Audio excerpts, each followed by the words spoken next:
I'm eating a cracker. I didn't think you wanted to hear me chewing. I do want to hear you chewing. That's all I've ever wanted. That's what the people come to our podcast for. Mastication. Yes. Something like that. This episode is just me swooning over Zoe Palmer. Great. I will not eat pie while I'm recording. What did you make yesterday? I baked like a pork tenderloin, and then at the farmer's market, I bought 2 heads of cabbage, and so I made green cabbage. It's very gay. Which part of that? Yes. There's something in the air.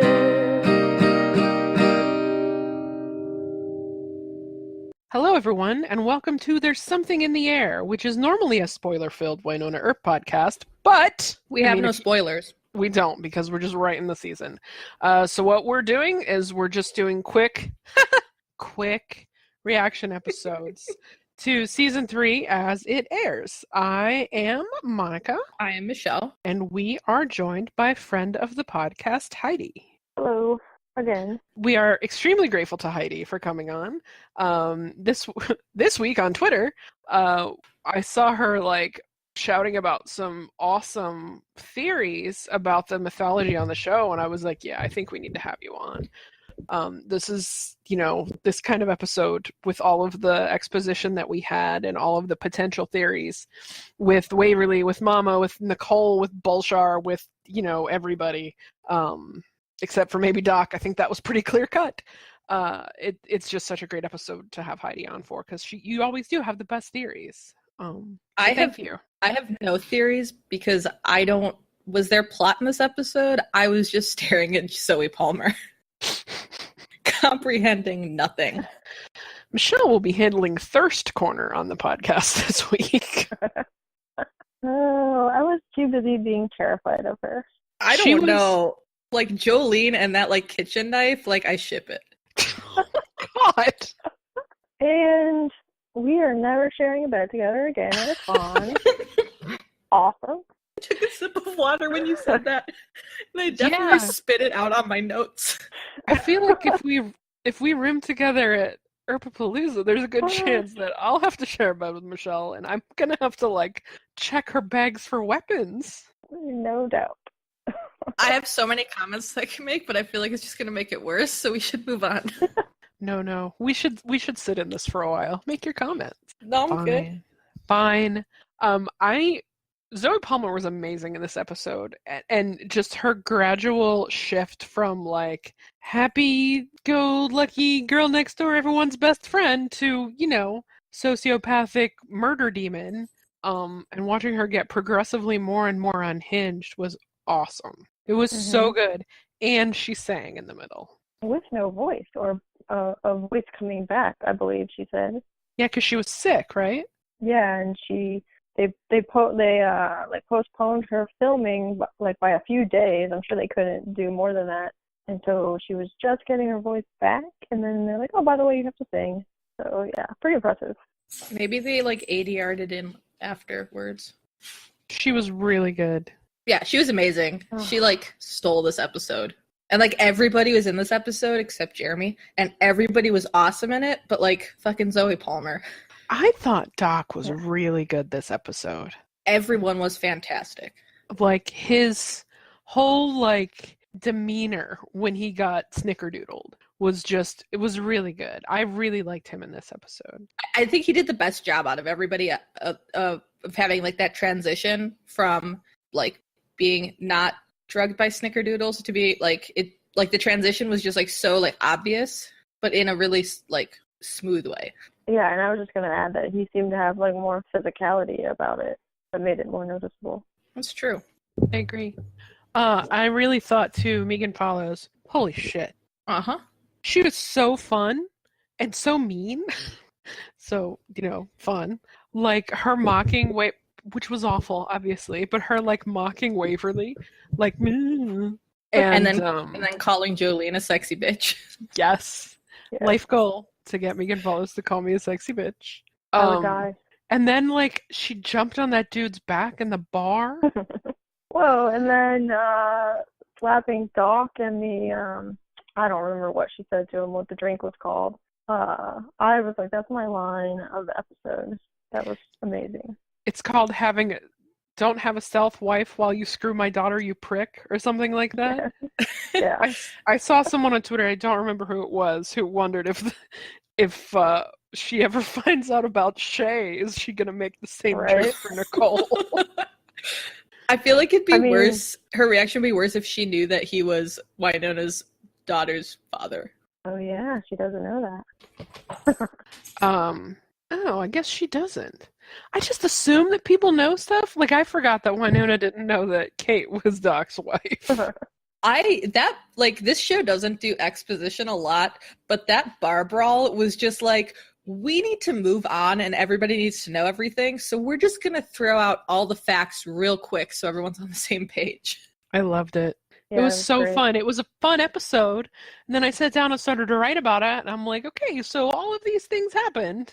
And then all of this, feelings junk. And then I kept putting off writing it. Yeah, the dichotomy Yeah. between Waverly and Jolene, I had a lot of feelings watching it like the first time and the second and third and fourth times. Jolene. Let's talk about her. Jolene? Yeah. Yeah, Jolene. Jolene? Oh Jolene. boy. I lost count. Oh, Whatever. Whatever. I'm both of you. You're dead to me. No. I'm not Someone- going, I'm not Oh, going to crap. entertain this. I know you already did that in your recaps. It's enough. Several times. Look, it's never enough. But I lost count. Okay, math is not my strong suit. So yes, let's talk about Jolene. I have so many questions about Jolene. I love her. Like, she's like, at least in my mind, other people could view it differently. She's like the embodiment of like what depression is. And like every single thing she does is like things that I've experienced through depression. And like from like Jolene assuming she's like a part of Waverly, pushing everybody away because they'd be better off without you. And then when they are gone, just turning on yourself. Like every single thing she does, you could go like on WebMD and just like check off symptoms. Mm-hmm. Did Yeah, you it read? was- Go ahead, Heidi. I'm sorry. Oh, no, I was just going to say it was like a masterclass of isolating Waverly. It was perfection. Really Did good. you read the article on TV Junkies with Shelley Scarrow? Yes. And if those of you who are listening to us, if you haven't read it, please go read it right now. Pause us and go read it. It's very good. And how she kind of tied into, some quote unquote mean girls in her real life to write this episode and for the characterization of Jolene, and then how she kind of ties everything into postpartum depression and talks about that. And I thought it was really powerful and very interesting. So if you haven't, please go read it. I feel confident saying that this is like my all-time favorite episode of Wynonna Earp thus far. Wow. Oh, wow, yeah. It was There's- very good, and it might be the best episode, but I don't think I can say it's my favorite. No, I don't think know. it was my I just favorite don't know. either.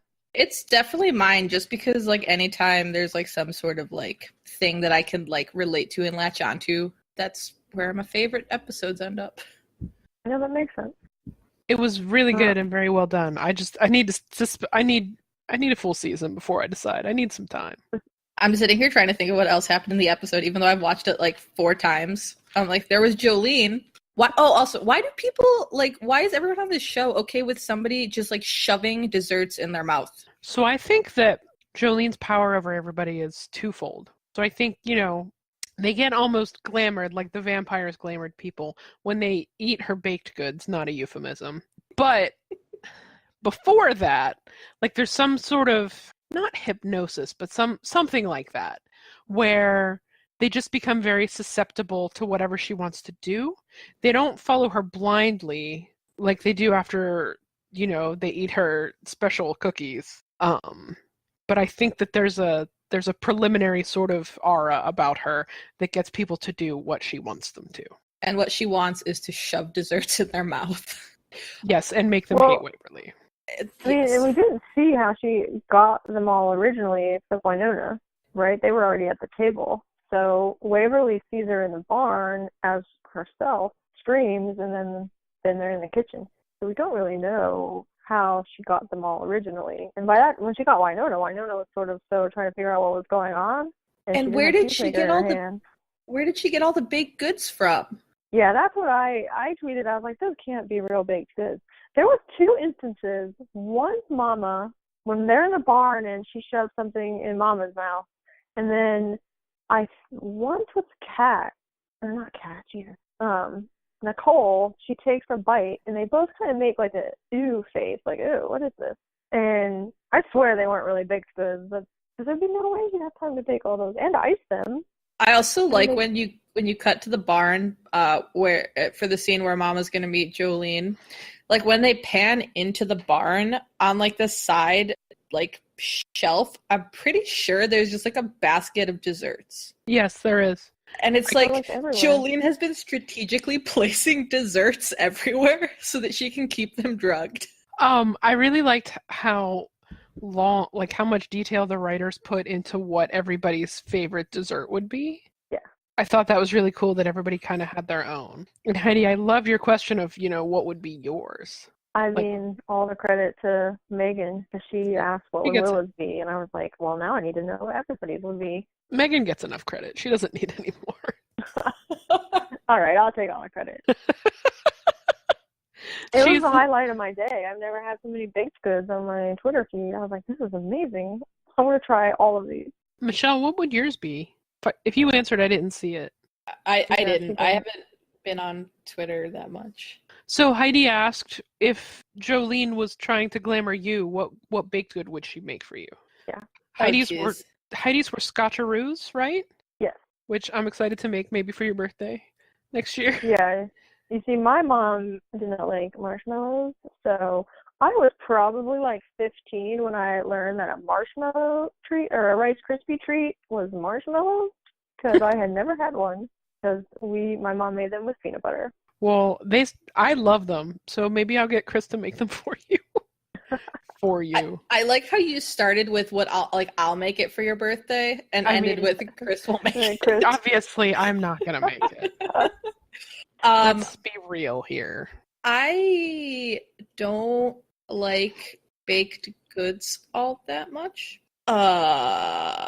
So I don't know. I feel like Jolene would let me know.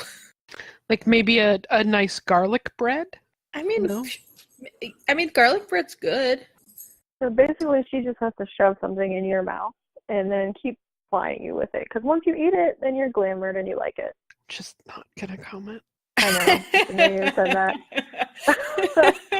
As soon as I said it, I was like, oh, why'd I do that? I had a response in my head, but I'm not gonna make it worse. Don't make it worse, please. Yeah, don't. I'm begging of you, please don't make it worse. Nope, just gonna cut it there. I do want to take credit for the fact that Jolene exists and Zoe Palmer's on the show. Sure, that was all you, definitely. It had nothing to do with Emily. Yeah, nope, nothing to do with her at all, because in 2016 at New York Comic Con, I had a photo with her, and I took a picture with her, and we were both reading Wynonna Earp comics. And then I just turned to her, I'm like, you do realize this is a legally binding contract that you now need to be on the show? And she looked at me and kind of scoffed and was like, oh yeah, sure. 2 years later. Well, and she was in the Purgatory Case Files. Do you think that means that Jolene was the person who called in? Remember? Yeah. I don't. But she was stuck in Mama Earp's head. I don't really think that. I was just making a joke. My mind went to it was Mama Earp using a phone call, but channeling Jolene. I also too. I don't think she was stuck in Mama's head. I think she was sort of attached to her, hovering around, kind of like she was with Waverly. I agree. She became bound to Michelle instead of Waverly. I don't have any demons bound to me. That's probably a lie, actually. Yeah. Never mind. I retract that. I do want to know how why did it take her until Waverly was 6 to know that the demon's intentions were to torture and kill her? If it's 6 months old to 6, it took you that long to figure out the demon's intentions. I really want to know why. Denial is a powerful force. That's very true. Okay. Did she say that she took the pictures when she was a baby? I think that she tore up the pictures. She tore up because there was a demon in the background. A demon has been stalking your sister ever since she was a baby. By the time she was 6, I knew it wanted to torture and kill her. Man, it also puts Waverly's, like, didn't celebrate my birthday, never ordered my school photos. I was like, ooh, that puts that in a whole No nother photos of context. her when she was a kid. I hope that, Yeah. like, with this knowledge that Waverly's able to kind of let go some of that, like, anger towards her mom. I really liked, like, switching topics. I really liked in the cell when Mama and Wynonna are talking, and Wynonna explains that she sent her daughter away, and it, like, her mom reacted in, like, the same way that her projection of her mom in that episode where Waverly lost her voice reacted. So, like, the things that she was concerned about, like, her mom's, like, saying, like, yeah, you did the same thing as me, but, like, that doesn't make it wrong. I thought her response was really good, like, and it was kind of what she needed. It wasn't pity, it wasn't disappointment. It was just like, yeah, you did the right thing. And I don't think she's gotten that from anybody else. There was no judgment or anything. It was just like, yeah, life sucks sometimes, and, like, you gotta do what you gotta do. I mean, because she did the same thing. I liked her smile, though, too, when she repeated the name, Yeah. the baby's name. That just made me happy, because I'm like, they both need a little bit of happiness, I feel like. And she seemed, like, really delighted by that. I really hope that in the next episode, since it's a Christmas episode, we actually get someone at one of them at a school nativity play shouting, "Woohoo, hey, you're one hot Virgin Mary Earp." Yes, I please. mean, Mama Earp would be a pretty awesome grandmother, I think. She just fits in. It's hard to remember a time when she wasn't in the show. Mm-hmm. She just fits in so seamlessly. It's amazing. What was interesting to me, though, was how Michelle, you brought up Wynonna's projection of Mama, and Wynonna's projection of Mama. When Wynonna drank the whiskey, she was so judgmental about it, like, oh, you're your father's daughter, or whatever she said. And yet, clearly, Mama is not on the sober train. Like, she was, and so it just made me wonder, like, is Wynonna's perception, like, did she not drink in front of them when they were little? I just thought that was interesting, because I grew up with an alcoholic father, and I never, ever saw my mom drink, and I know she wasn't a non-drinker like she does, but I never saw it. I think that a lot in that episode with the projection of Mama Earp, I think a lot of it, I mean, it was basically all of her fears that were coming through predominantly. So I think, so a lot of the ones related to, like, the things that she resented her mom for were things she feared that her daughter would resent her for. And then I think also she was judging herself a bit because she uses alcohol to cope with, like, the bullshit of life. Mm-hmm. And I think it was just, like, her using that as a tool to, like, judge herself more so than it was that her mom, the, like, rodeo queen of purgatory, actually thought. True. I don't know. It just seemed so mean when her projection said it. But I don't know. So Megan follows with the lasso in the greenhouse. If I were to ever have a photo op with Megan Follows, I want to bring a lasso. That's all I want to say. Yes. And if Gal Gadot is there, you can, use it for both. That was amazing. Sorry. That would be a great photo. Damn. Yeah. Like, what if she showed up at one of the Earp cons? She never would, right? She's Megan Follows. I mean, she's going to Dragon Con again. What? Yeah, I know. I kind of want to go just to get that photo op. Oh, fuck. Because I swore to never go to Dragon Con ever again. I can never go to Dragon Con ever again. Because that was a fucking nightmare. But maybe. She was there last year and we had no idea. Michelle's taking credit for Zoe Palmer. I'm going to take credit for Mama Earp because I did talk to her about being on Wynonna Earp when I got her autograph. People on this podcast are responsible for so much of what happens in Wynonna Earp. What am I responsible for? That's what I thought. If you give me a minute, I can think of something. Can't think of anything. I bring nothing to the table. Aww. It's all right. I mean, maybe if you'd gone to the Anna Green Gables panel, you would have been able to talk to Megan Follows. I've never seen Anne of Green Gables. Why would I go to the Anne of Green Gables panel? Well, I don't know, but This is an attack on Monica Ann with an E. I just want you to know that. This took a turn. If you could just comment on our tweet about this episode explaining what Monica brings to the table, please do. Fuck you. There will be no responses. I bring nothing to the team. That's not true. No, it's okay. I bring the intros and the outros and the sizzle. Okay, let's see what else my notes say. Nicole saying "Earp bitches." I want that like as my text tone. Yes. What do you think though that Jolene meant when she was like, "You missed one" or something? Because Waverly's not if she meant Earp.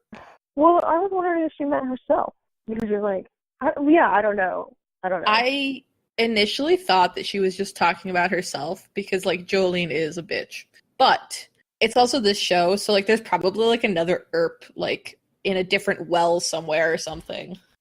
There was also a line at the very end when Jolene says, "No, that was fealty. I swear the girl was for you." We're led to assume, I think, that it's Waverly. But oh man, what if Jolene was the one who went and whispered things to Willa in the dark in the treehouse? Damn it, Jolene. Like, I don't even know how that would be possible if she was bound to Mama Earp. But like, I just keep coming back to that line. I swear the girl was for you. I just have a hard time believing that it was Waverly that she's talking about. This show doesn't do something like obvious shit like that very often. Like if you exclude like bar brawl exposition hour, like they don't usually just say something and it like you can take it at face value. So I'm inclined to think that she's not talking about Waverly. Also, what was her like end goal? Like I know she wanted Waverly to die, but like what was the outcome she was looking for aside from like killing the sister for all intents and purposes who got like the better deal? Yeah, I've been wondering that too. My only thought was maybe it would free her because she can't kill Waverly because they're linked. Then she says, so Waverly can't kill her because they're linked, but she really wants Waverly to kill herself. And I just wonder if that frees her somehow, and like then she would just not be bound to anybody. She would be free. But I assume that, and maybe in some way she would, if Waverly were to die, she would take on some of Waverly's goodness? Or maybe it like she planned on replacing, because she'd been inserting herself into their family. Granted, that's gonna like take a lot of fucking baked goods, but like maybe she intended on just like replacing her because like Wynonna's I think still under the effects of the drugs when she and Mama Earp are like, oh fuck, Jolene's probably the demon, and she shoots her and just says that like she loves Waverly more. So I think I don't know how to word what I'm trying to say. Like she was trying to replace Waverly, and then like everybody's love for Waverly and Waverly's love for everybody else overpowered like Jolene's attempts.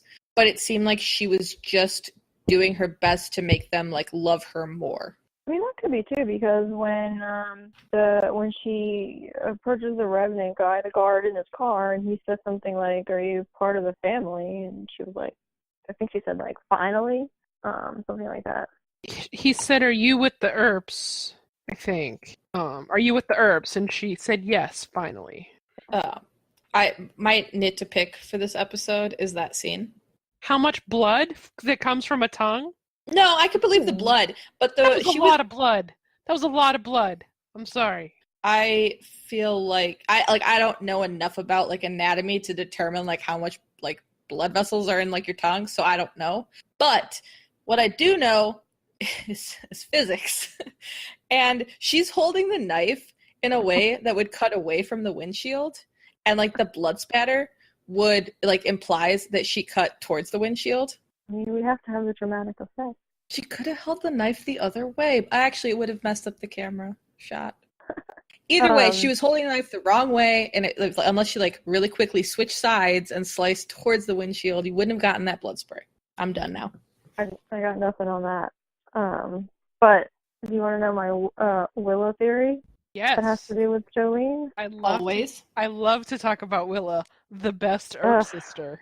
Now, though, I tweeted out this theory, and everybody's like, but we still hate Willa. And I'm like, guys, I don't like Willa. I love Willa. But, Best one. okay.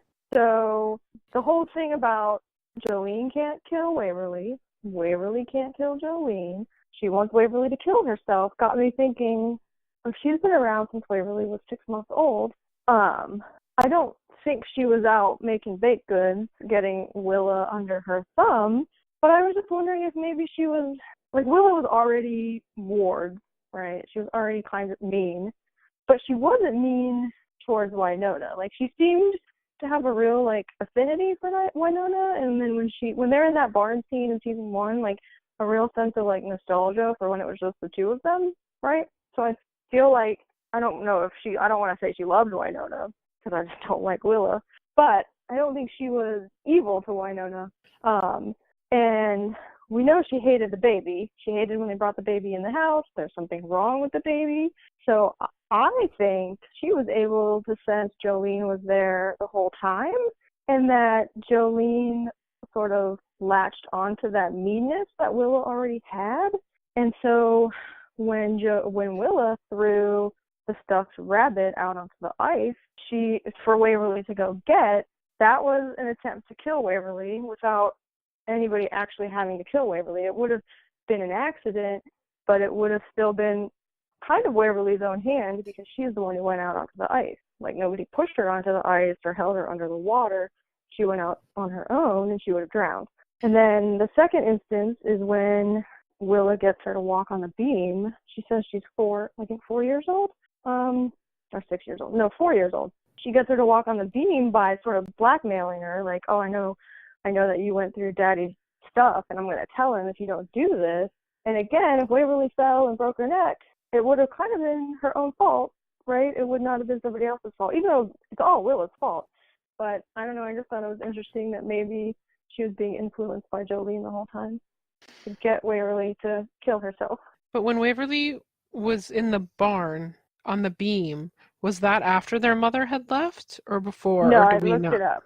Oh, okay. Of course I looked you it did. up. I don't know why I doubted you. I'm so sorry. She was 4, and we know from this season that Mama left when she was 6. Okay. And I actually went back and watched the scene of her running onto the ice, and she kind of looked like 5 or 6. They don't ever say how old she was when Waverly's telling that story, but she's pretty young. I like that. Oh, I was just going to say, we know she was at least 5 or 6 when Mama was still there because she mentioned she was in kindergarten when she saw the demon in the mirror. So Mama hadn't found the demon to herself yet, so she's got to be like 5 or 6-ish still. I really appreciate how much thought you put into this theory. It reminds me of my PLL days where I spent a very long time putting together theories that were never right.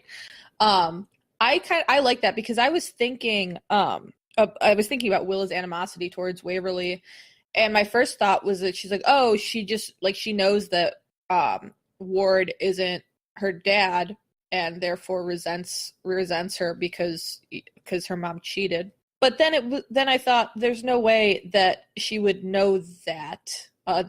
She probably only knew that she wasn't an Earp because Bobo told her while she was stuck in the treehouse. So that was a huge disconnect. So for me, I'm like, I'm just gonna go with your theory and say that you're right.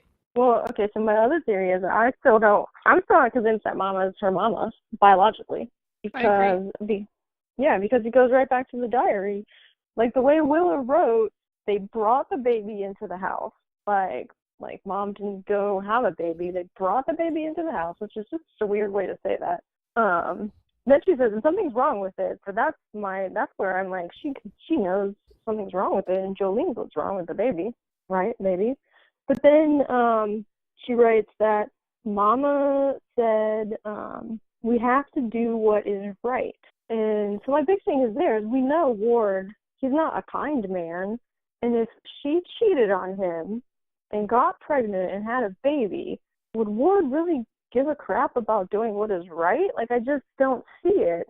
And I think it's an interesting distinction that Waverly in the greenhouse says, who's my real father? She doesn't say who are my real parents. So why Michelle doesn't have to bring up or Mama doesn't have to bring up who her real parents are. She just tells her who her real dad is. I don't know. I still am not convinced. The first thing I that like popped into my mind when like she was in the greenhouse explaining it was the Greek myth of how like Perseus was conceived, and that's the one where like Zeus like saw his mom and then like did like a gold rain thing and impregnated her. And I kind of like that's like where my mind went instantly, just because like the way that she was describing like this, like the entire situation with what the fuck's her dad's name? Julian? Julian. Yeah, with Julian, it was kind of like she was purposefully vague about it. Yeah. Who was he? He Uh-huh. was someone better. I ran here every time I could escape, and somehow he knew how to follow. Like, what if he brought her the baby? She never said that she had an affair with him. Right. We just assumed she did because we think she's Waverly's biological mom. We just want But her they to never be. said that. They have Mhm. never explicitly stated that. Except Also, now, going back to Shelley, right, the writer's Mhm. breakdown with Bridget, she kind of said some things of the headspace she went into, and I was like, oh, I think she thinks that Mama's her biological mom, or she's just throwing us off by some of the ways she answered some of those questions. She's an amazing human being, by the way. Just going to throw that out there. She said some very nice things to me today, and I had a lovely conversation with her at ACON. Oh, awesome. I gave her I gave her a hat for the writer's room mouse that Chris made. Oh, nice. Like a little tiny hat? It fit on my Oh, finger. my goodness. That's was pretty cute. adorable. Yeah. I mean, I just like that she answered what Willow's favorite dessert would be. She's very cool. Wait, what did she say Willow's favorite dessert would be? It was very detailed. It was very detailed, and I think very accurate. Yeah. You tell her. Store-bought birthday cake, and Willow would take a corner piece with all the roses. But it's that cheap icing. That seems pretty fucking accurate. And then Heidi said that she would take all 4 corners. Just because, yeah. But seems even actually more accurate. Yeah. Well, and then I asked, would she have ice cream with it? And then I think she said, did you the one that said, yeah, but she wouldn't share it with anybody else? Yeah, she'd eat all of the ice cream so nobody else could have any. She's that horrible kid who has a birthday party and doesn't actually want anybody there. It just wants to sit there and like eat her entire cake by herself because she's so much better than everyone else. Or she wants to sit there and eat cake while everybody has to watch her.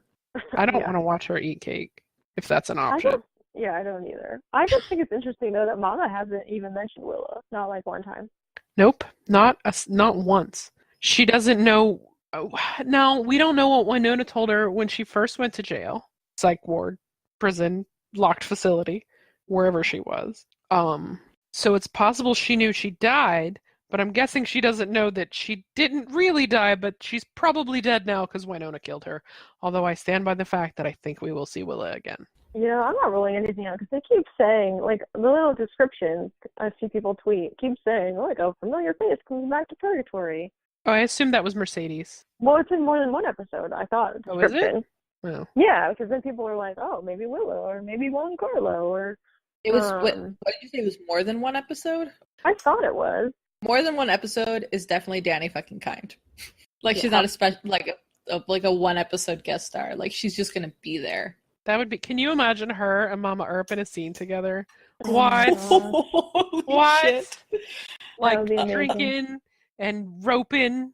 And calling No, people not sexy bitches. Yes, I want them both Like, to say bitches.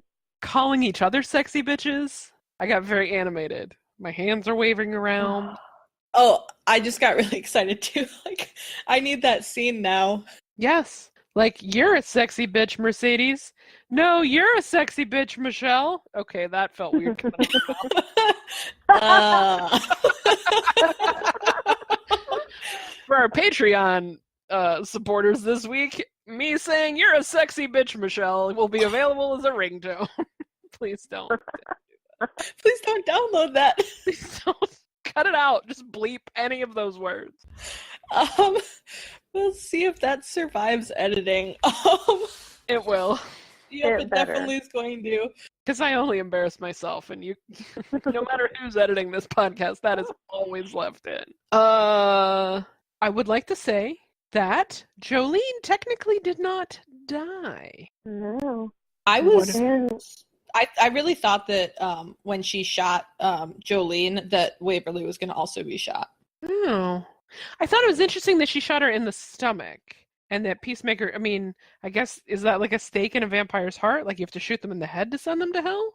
yeah, I don't know. I actually you know what? I didn't write down who it was, so I cannot credit them. But it was not me. And somebody out there tweeted that they weren't convinced Wynonna shot her with Peacemaker because you didn't hear the sound It didn't. and you and didn't it see her didn't. hold the gun. Hello, yeah.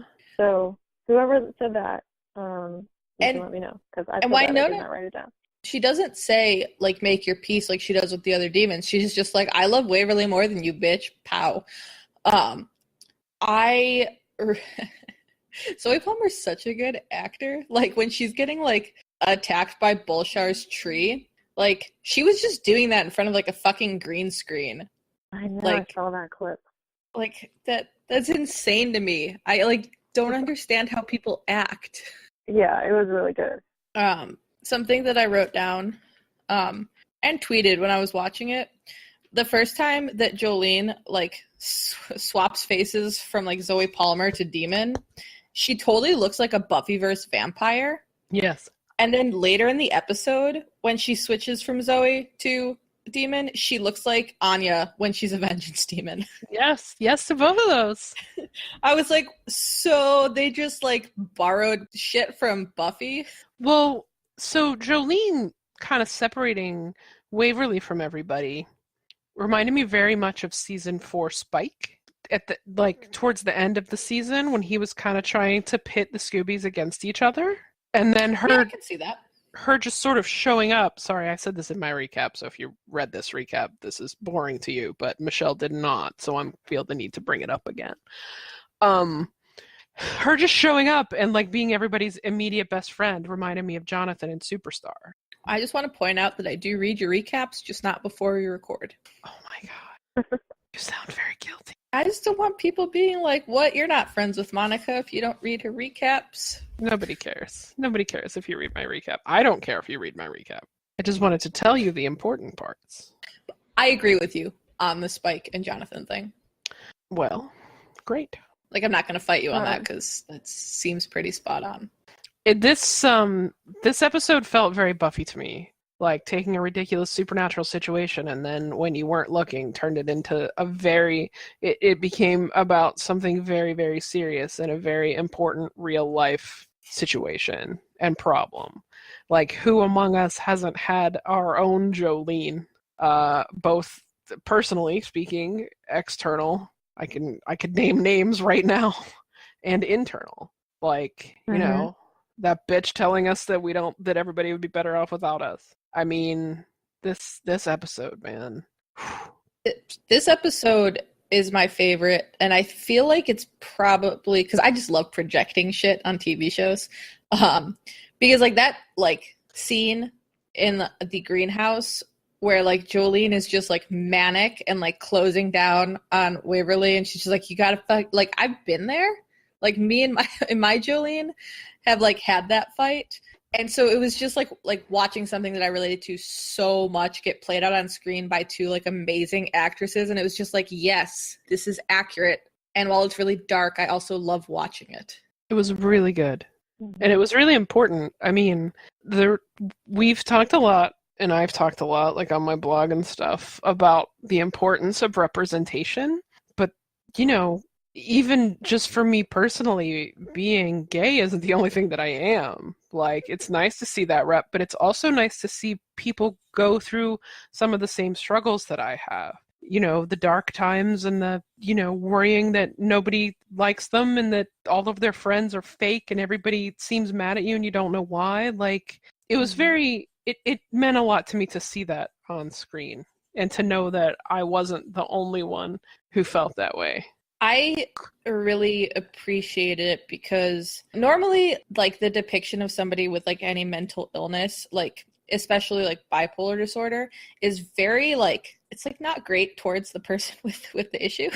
And like this was mostly about depression in my opinion, but seeing like like Waverly's inner demon, Jolene, go from like super sweet and like a great like, you know, thing to like really wanting her to kill her to like a manic state when it wasn't getting what it wanted. Like it was like she changed moods so many times and she hit like every single level.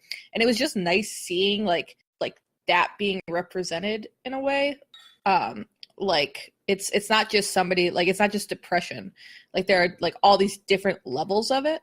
And it was just nice to see that and like have, I mean, it's an analogy for it for sure, but it's not like negatively saying anything about Waverly or even Jolene, honestly. Like it, like Jolene's like crazy because she like drew like this short stick, but like I don't know. I thought it wasn't really negative or positive. It just sort of was. And I found myself having sympathy for, you know, the demon that crawled out of the muck who turned everybody against the one person in purgatory that everybody loves. And that is some really, really good writing. Mm-hmm. Another part of it that I really, really liked, and this is probably just me projecting again, is when Mama tells Waverly that she's just so tired of fighting like the demon, like on her behalf. Like she's been protecting her and she's been trying to like save her from this thing and she's just fucking tired.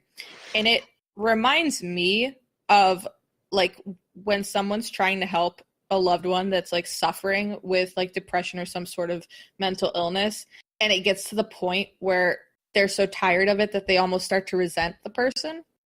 And like it didn't last. It was just a moment where she was just like, I'm fucking tired and like I don't want to do this anymore.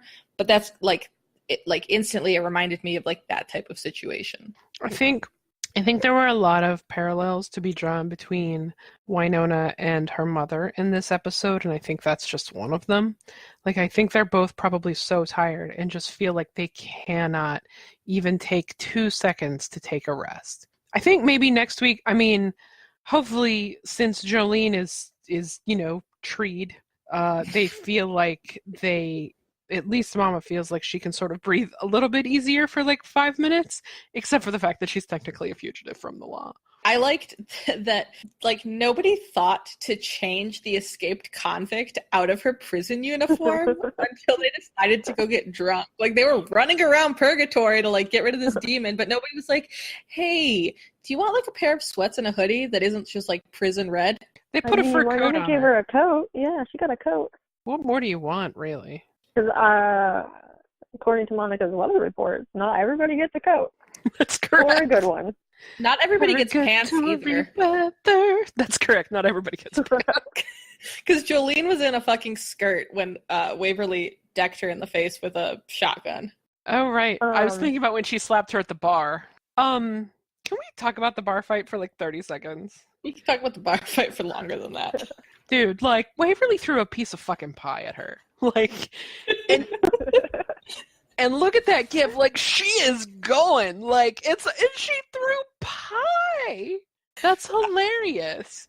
Also, Wynonna Earp writers, is nothing sacred?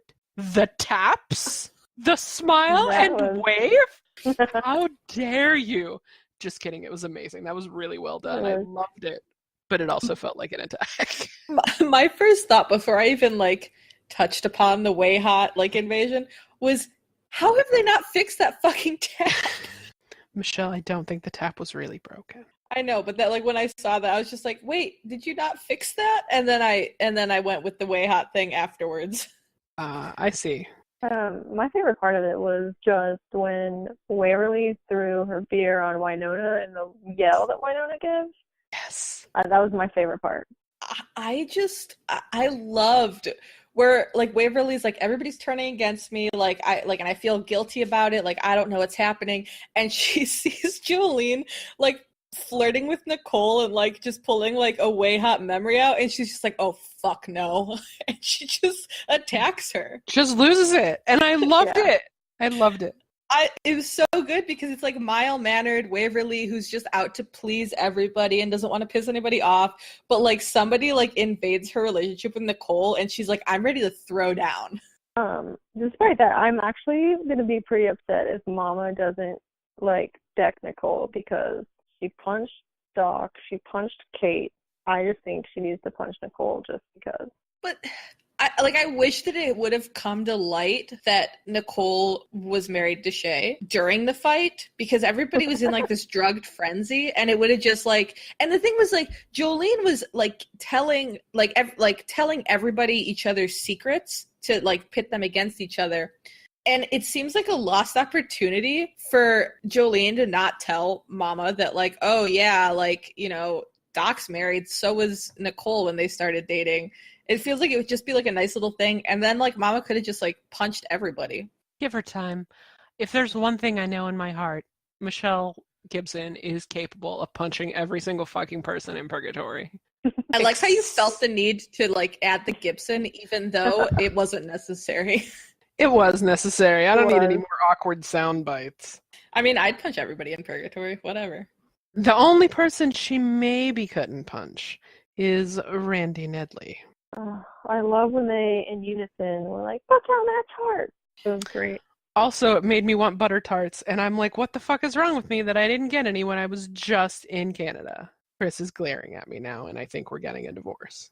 Is that the thing that I tried? Yes. Yeah. Okay. Yeah, we shared one. Yeah, I wasn't a fan, but I respect you guys for liking them. That wasn't my favorite one of all time. Again, I'm not a fan of baked goods, so. Right. I've been trying to think of like a baked good that would be like my thing, and I really can't come up with anything. Well, I mean, some Michelle people pick is a some sociopath. non-traditional baked goods, like the Buckeyes. yeah. Well, she and didn't then, call them Buckeyes. s'mores. But... Yeah, s'mores is s'mores. a good one. Mm-hmm. Chris, if a demon were to glamour you with a baked good, what baked good would she use? All right, we'll get back to that in a minute. She's thinking. I hope that she comes up with an answer, because I'm like really disappointed in myself. Like I can't think of anything. Tres leches cake is the answer. For Chris. Yes. That is only the second duplicate out of all the people that replied. Really? Snickerdoodles was a duplicate, and somebody else picked that. And it wasn't like, I have to scroll through the feed again and find out who. First of all, Snickerdoodles are the most boring cookie of all time. Doc Holliday gets a pass because he spent 140 years in a well. Snickerdoodles are amazing. And they're warm, and you dip them in milk. Or whiskey. I actually wrote that note that said, why would anybody do that? It looks disgusting. It was an amazing character, like an amazing choice to do in the scene. I loved it. Yeah. They were both just daintily dipping their cookies in the whiskey. I mean, like, I've never had a cookie that was dipped in whiskey. Maybe it's fantastic. Would you dip a cookie in whiskey and eat it? No. Me? Chris says yes. Oh. I'm like, yeah, I totally do that. Why wouldn't I try that? I would also try that. Well, I don't really like whiskey. I'm too delicate for it. Why are you laughing? It's true. I'm not a drinker. I Let's. felt bad for Mama at the end, because Mama set the trap that caught Jolene, and then in typical male fashion, Bolshar swoops in with a tree and catches her and gets all the glory for saving the day. Was Bolshar interfering because like she like didn't prove her fealty? Also, the number of times they used fealty in this episode hurt my heart. Was it just like him? He's like, oh, you're by the woods now, so I can grab you for like not doing what you said you'd do. Or was like Mama's trap for her like actually something calling Bolshar? I don't think so. Oh, I don't think so either. It looked like it was very similar to the Devil's Snare, I believe the name is, from Supernatural. I was just curious because like at first I thought like, oh, like she like summoned Bolshar, like that's a weird choice, but then she asked like who is or like, what is that? So I was curious. I guess it was just him being like, bitch, you didn't pay your debt, you're gonna become a tree. I have a few random notes. We love random on this podcast. I don't know if you knew. It's just like on the last page of my notes. What's up with all the banana liquor in Purgatory? I know, it's like the peaches of season 1. Yeah, like I don't understand it. It is a real thing. I googled it today. I've never had banana liquor, but I imagine it doesn't taste good. Probably tastes like bananas. Well, was it before or after Emily tripped and dropped bananas all over the place? Like, did that happen and they decided to troll her? In front of Megan Follows. Like, hi, It's nice to meet you, Canadian treasure. Bananas on the floor. Like, I feel like her own show is trolling her. Perhaps. My other note, or one of my other notes, was the third guy doing karaoke at the bar was totally wearing a bow tie that was made of wood. Yes, she Really? was. Yep. It's like a thing. Is that like a legitimate thing? Because when I was watching the episode, I saw that, and I literally, like, I paused the live feed to, like, backtrack and watch it again, because I didn't, like, it boggled my mind. Is that, like, that's actually a thing? Yeah, it is. Interesting. I'm trying to think what I was watching, and the person had a wooden bow tie on, and he was super proud of it, and I cannot remember what. It was like Maybe I need to go and order a wooden bow tie to add to my bow tie collection. They How also many do you have? Lego bow ties. How many bow ties do I have? Yeah. I like 5. It's not a ton. Well, this isn't important and doesn't need to be on the podcast, but when has that ever stopped me before? I think I have a I have a D&D one. What? That I got, like, in a loot crate once, and I think I said to Chris, I should send this to Michelle. I love bow I ties. didn't send it to her. Like, we've talked about Jolene a ton. We probably should hit on, like, the other plot points. Meh. I really appreciate that the show made the lesbian in the closet joke for me, because that's, like, one of my pastimes. Right? So good! And so, like, they did that, and I'm like, oh, great. That, like, takes the weight off my shoulders. I don't need to sit here and make that joke. Well, and then I like when they let her out of the closet and she looks just like her cat when they open the door. And Calamity Jane is, Yes! Only you, Heidi. Oh, I love that. That's amazing. Oh. The title of this episode is Get Out of the Closet, Calamity Jane. I did read your recap, Monica, right before this. So I haven't retweeted it yet. God, how dare but you? I know, I'm the worst friend. And then I was like, oh wow, this was published 6 hours ago, and I'm just now finding it. But I like that you also noticed the ring, because it was the stones that burned her, wasn't it? Not the ring itself, like the metal. It seemed like it, yeah. Because I saw that's what I thought. It seemed like the ring was upside down with the stone on her hand, and that's when it started to burn. Because I saw again, sorry, I should write these theories down, like who they are. Someone had the theory that the ring was made of the same metal as Peacemaker. Yeah, I tweeted that out too, at first. Oh, sorry. No, like, I saw other people tweet it too. I was like, turns out you wanted to credit Heidi. Yes. No, I saw a bunch of people tweet that, so. I get so caught up in the feelings that I don't always think to, like, take it a step in the other direction and go into theories. That's a problem I have with the show too, because like they hit on so many like feelings things that like feel like they punched me in like the heart, and I need a minute to recover. And it's like when I was watching like Pretty Little Liars, I wasn't attached to like feelings as much, and so I was like sitting there writing these like really like detailed theories and like referencing all this shit, and here I'm just like Zoe Palmer. Right. I'm useless. And I'm the exact opposite, because I'm like, feelings, what are those? If they're not about a cat, I don't understand them.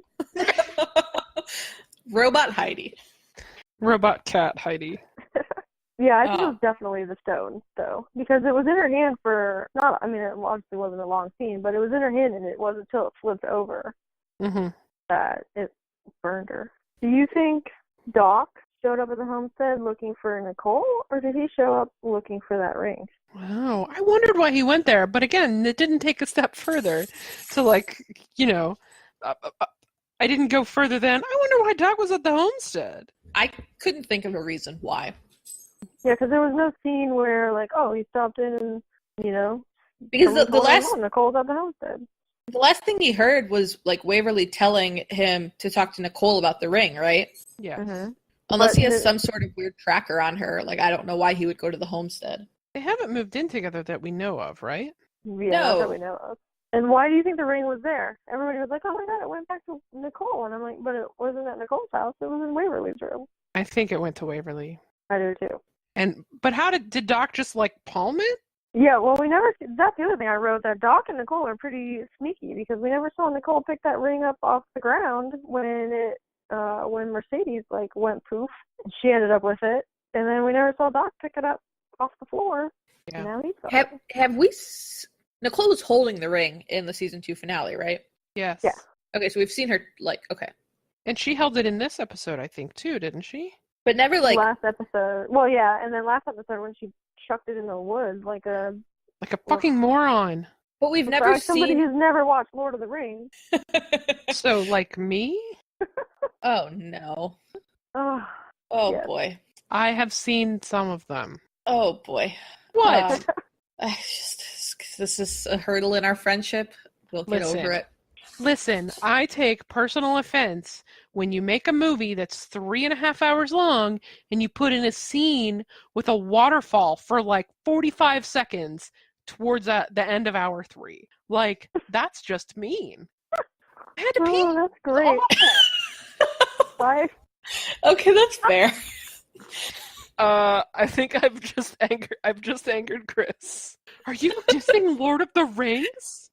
I was gonna be like, how does Chris feel about this? But clearly she's already voiced that opinion. Chris has just filed for divorce. Man. Surprise. What was I going to say? Oh, so we've never seen anybody like pick up Bolshar's ring like after it's been like discarded or lost by like the previous quote unquote owner. Yes, to quote Valerie, I believe it's just a boomerang. Mm-hmm. That's amazing, and I'm so sad I didn't come up with it. Valerie, if you're listening, you're perfect. so smart. It is perfect. I like it.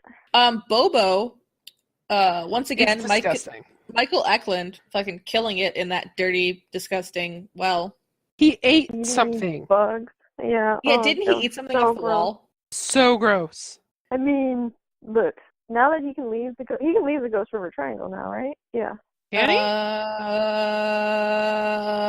I thought they Is that canon? could. I thought like when the seal busted out and Did no, Bolshar? I thought I thought something happened when BBD left, and they're like, now it's being overrun with all kinds of things, and you'll never find all these remnants anymore because who knows where the hell they are. They were scattered. They were scattered across the Ghost River Triangle. They weren't like headquartered in Purgatory. They didn't say that they were out of the Ghost River. And like when the border, for lack of a better term, opened very quickly, some stuff got in, I think. All right. Well, never mind, because I was just going to say that he would be the perfect person to take on the Amazing Race because he will eat all the disgusting stuff. That's the spin-off episode. Bobo does the Amazing Race. Somebody write that fanfic. Bobo was interesting in this episode. One, because he actually drank the banana liqueur, ate like a bug or something off the wall, and then also was just like, let me drop this exposition bomb. Boom. Yeah, the way he said it was so... What did he say? Like, I bring good tidings or glad tidings? It just was so weird. It's from the Bible. I know, it's so weird. No, sorry, I'll take that back. No, I mean, I thought it was really cool. Like when it was when they announced. I thought it was when the angel announced to Mary. Yeah, that she was pregnant, right? Yeah, I thought that was a really clever use of words. Yeah, I meant weird in the way like, well, yeah, the Bible's weird. Religion, organized religion, but I will take that all back because I know some people. No, you don't. I mean, that's valid. I did think it was cool though. So I'm just saying you're wrong, but it's fine. Chris, I'm sure it was agrees with not cool. Hmm? No, it was. I liked it, but it just was. I don't know. It was. Yeah. I don't know. Do we believe that Julian's an angel, or is that just another red herring? Have you seen the theory that Julian and Juan Carlo are very similar in name? Yeah, I went back actually and watched all the Juan Carlo scenes today. How do you have time to did you work today at all? I work from home. I mean, when I work from home, I still can't go back and watch Juan Carlo scene. You don't work from home correctly.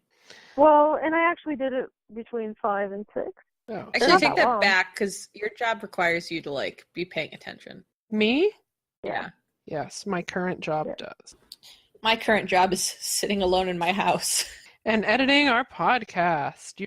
You're doing amazing. Keep up the good work. You are doing a really good job. You can cut that out if you want to, but every week I'm impressed by you and how. Thank you for the positive feedback since I've been going stir crazy in my house for 4 fucking months. You said you needed a break from work. But like not being able to pick up like shit with your left hand for 4 months is like rough. Sounds amazing. Anyway. Anyway. What up? Well, is there I'm going to Others- go on the record and say I thought it was an interesting theory, but I don't think he is her father or an angel. Who? Juan Carlo? Juan Carlo, yeah. Oh, you meant Bobo for some reason. I was like, okay. No.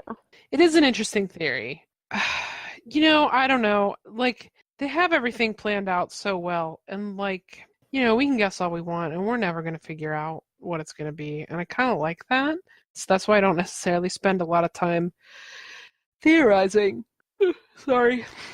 Or staying awake. I just like to be wrong all the time. I don't, because I know I'm going to be wrong, but I still think it's fun. I did the same thing with Lost, but nowhere near the way I do with Wynonna Earp, and probably because they're much better at keeping their story straight or organized, or not have huge gaping plot holes. The probability of you getting a theory right on Wynonna Earp versus Lost is like infinity. Like you are never going to get anything right on Lost. Here you at least have a chance. Well, and on Lost, they just, I don't know, abandon it. Yeah, they didn't keep anything. They didn't have the amazing script supervisor that Wynonna Earp has. That would be my guess. Kristen Hanley, I believe. Yes, who chose s'mores. Who is... And not just s'mores, peanut butter s'mores, everybody. Those sound amazing. Yeah.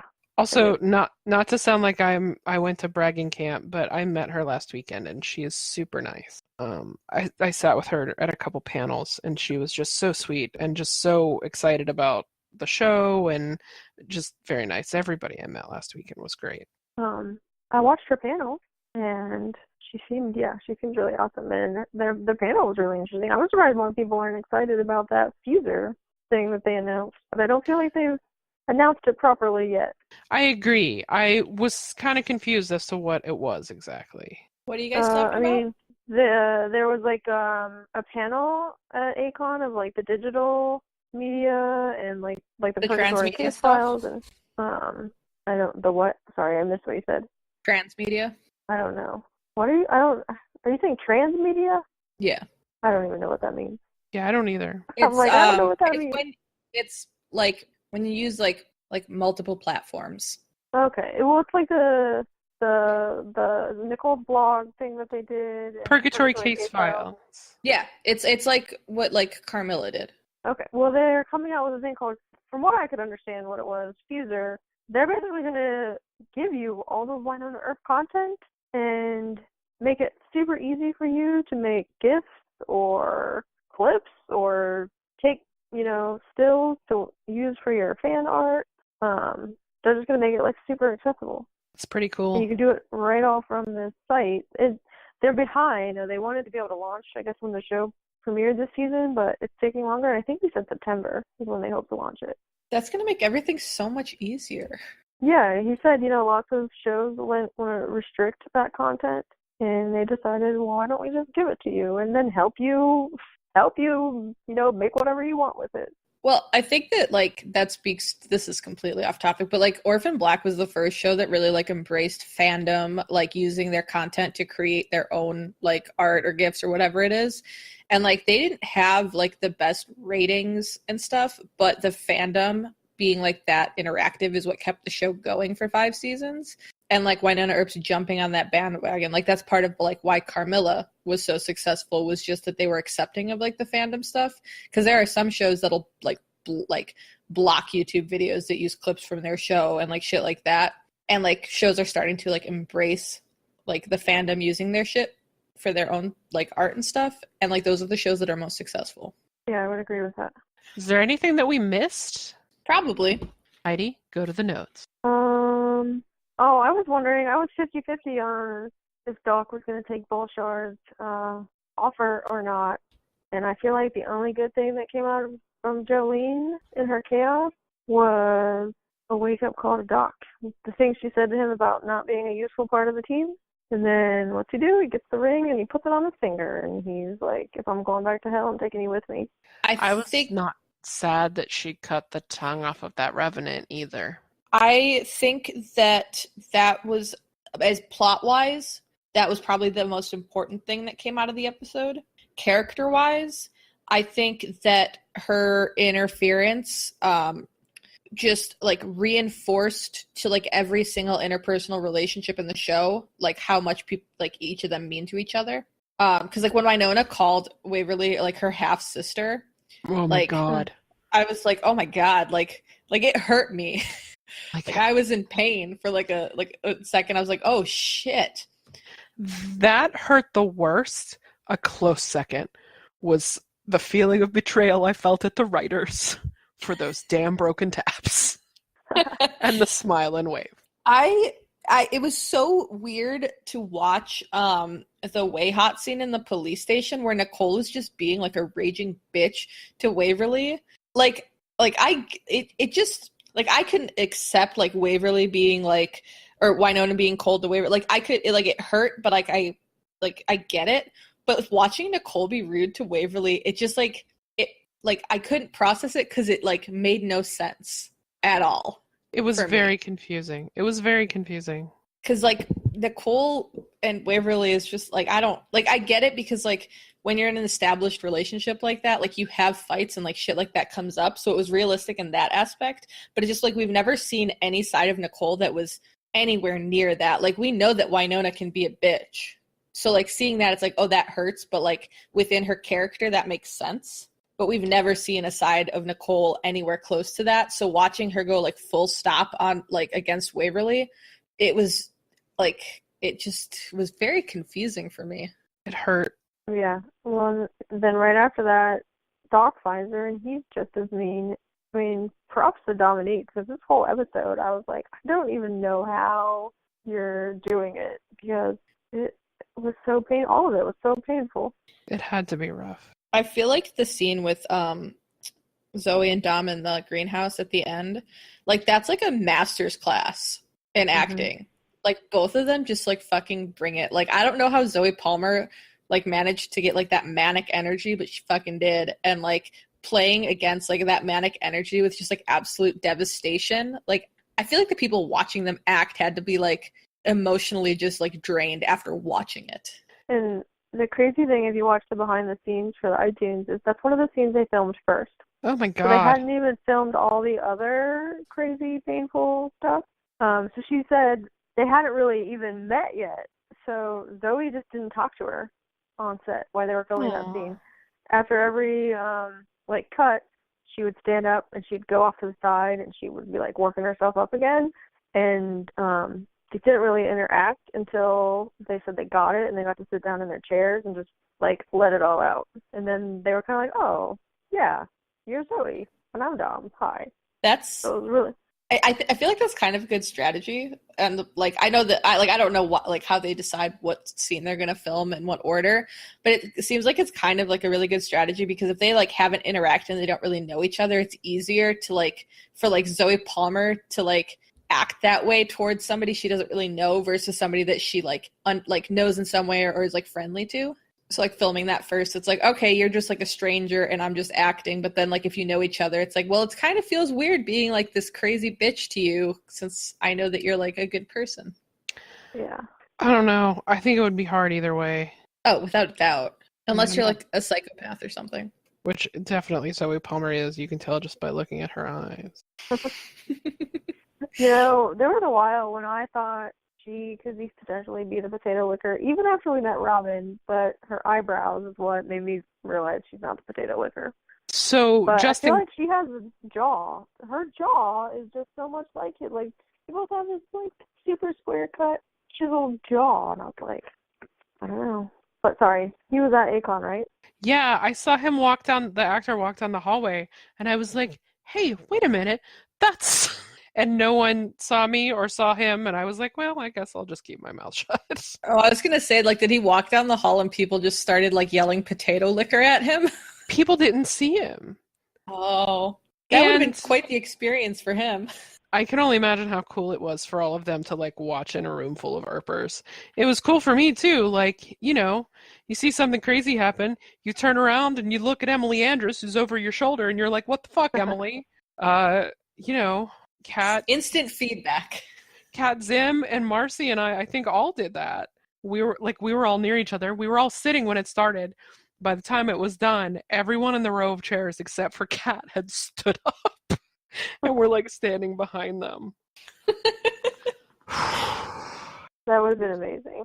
I would have loved to be at that con. I mean, I love the vacation that I was on, but that's the one, just because so many of the people that are never going to be at another con were there, like the writers and, the digital media people and the air panel. Oh my gosh. Yes, I would have loved to have seen that panel live. I could have gone to it. I didn't go. I'm salty at myself. Anyway, should we wrap this up? Yeah, I guess we probably should. Heidi, anything further before we jump into our outro? Just that I love Mama hugging both of her daughters at the same time. Yes. And I just want to say that I love Wynonna Earp because for the first time ever, my sister and I have something in common because she now loves Wynonna Earp too. So you should tell her to listen to this podcast, and then she'll be like, "What is wrong with you? These people are insane. How are you friends with these morons?" She went through my pictures and she called me to tell me how much she loved our Yiska Cult cosplay because she actually now knew what it meant. So that's it. That was pretty good. Like the official pictures or just like our pictures?